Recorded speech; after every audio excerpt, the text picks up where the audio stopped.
नमस्कार मंडळी. खमंग कट्टा बाय शिल्पा मध्ये तुमच्या सगळ्यांचं सहर्ष स्वागत आहे. मंडळी, आपल्या शरीराला वेगळ्या वेगळ्या घटकांची आवश्यकता असते आणि त्याच्यामध्ये प्रोटीन हा खूप महत्वाचा घटक असतो. आज शाकाहारी लोकांसाठी प्रोटीनची जी आवश्यकता असते ती वेगळ्या वेगळ्या घटकांमधनं कशी पूर्ण करता येईल यासाठी एक छान रेसिपी मी तुमच्या बरोबर शेअर करते आणि ते आहे प्रोटीन रिच कबाब. राजमा आणि छोले यापासून बनलेले हे कबाब तुम्हाला नक्की आवडतील आणि तुम्ही ते स्टोअर करू शकता. सुट्टीच्या दिवशी तुम्ही हे करून ठेवलेत तर तुम्ही ते फ्रीज करू शकता.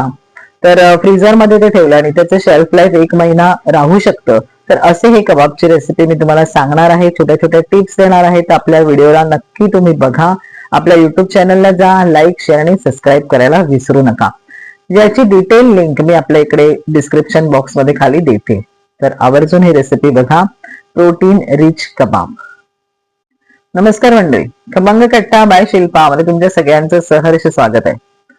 मंडळी, आपल्या शरीराला वेगळ्या वेगळ्या घटकांची आवश्यकता असते आणि त्याच्यामध्ये प्रोटीन हा खूप महत्वाचा घटक असतो. आज शाकाहारी लोकांसाठी प्रोटीनची जी आवश्यकता असते ती वेगळ्या वेगळ्या घटकांमधनं कशी पूर्ण करता येईल यासाठी एक छान रेसिपी मी तुमच्या बरोबर शेअर करते आणि ते आहे प्रोटीन रिच कबाब. राजमा आणि छोले यापासून बनलेले हे कबाब तुम्हाला नक्की आवडतील आणि तुम्ही ते स्टोअर करू शकता. सुट्टीच्या दिवशी तुम्ही हे करून ठेवलेत तर तुम्ही ते फ्रीज करू शकता.